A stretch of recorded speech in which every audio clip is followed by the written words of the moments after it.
আসসালামু আলাইকুম। আজকে আপনাদের সাথে শেয়ার করব যে কিভাবে আসলে দুধের এলআর দেখতে হয়। এলআর মানে হচ্ছে ল্যাক্টোমিটার রিডিং। এখন ল্যাক্টোমিটার রিডিংটা আমরা কিভাবে নিব সেটা আপনাদের সাথে শেয়ার করব। এর জন্য আমার লাগবে আসলে 100 ml এর একটা প্লাস্টিক সিলিন্ডার, লাগবে আমার দুধ, লাগবে হচ্ছে আমাদের একটা ল্যাক্টোমিটার। এই হচ্ছে ল্যাক্টোমিটার। তো আমি খুব দ্রুতই চলে যাব টেস্টে, সময় নষ্ট করব না। তো আমি এখন এই 100 ml সিলিন্ডারটার মধ্যে দুধ ঢেলে দিচ্ছি।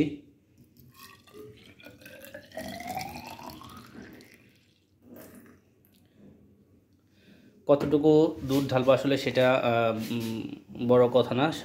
আমি সিলিন্ডারটা পরিপূর্ণ করে নেব, কারণ আমি যেহেতু ল্যাক্টোমিটারটা এখানে ডুবাতে হবে।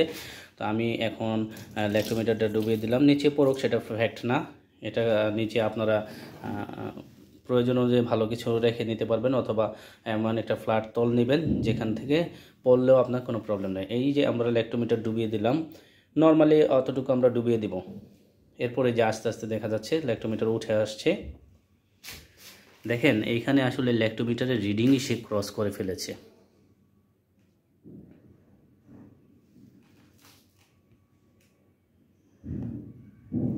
একটু ভালো করে লক্ষ্য করলে দেখা যাবে যে ল্যাক্টোমিটারের রিডিং এই যে 15-র মাঝখানে যে দাগটা সেটা হচ্ছে 14, 15-র নিচের যে দাগটা সেটা হচ্ছে 15।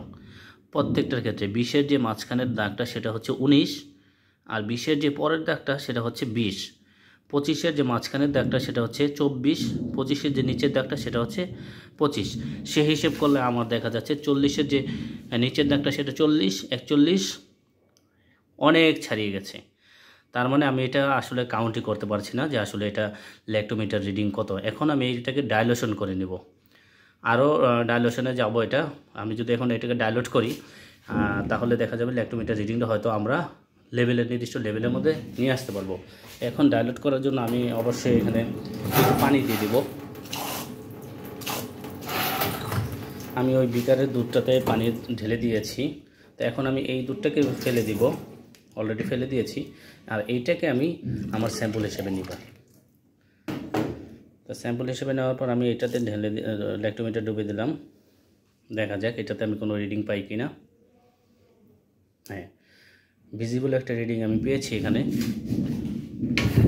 আপনারা যদি লক্ষ্য করেন দেখবেন যে এই যে 30-এর নিচের যে দাগটা সেটা হচ্ছে 30, এরপরে একটা দাগ দেখা যাচ্ছে। তার মানে এটা 31-এর থেকে একটু বেশি উঠেছে। এই 30, 31 অলরেডি 32-এর দাগ দেখা যাবে মনে হচ্ছে।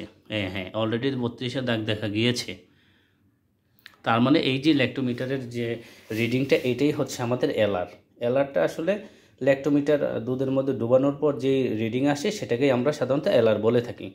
তো আশা করছি সবাই ভালো বুঝতে পেরেছেন। যদি কোনো প্রবলেম হয়ে থাকে বুঝতে, আমাকে কমেন্ট করবেন, কোনো সমস্যা নেই, আমি আবার বুঝিয়ে দিব এটা। Thank you.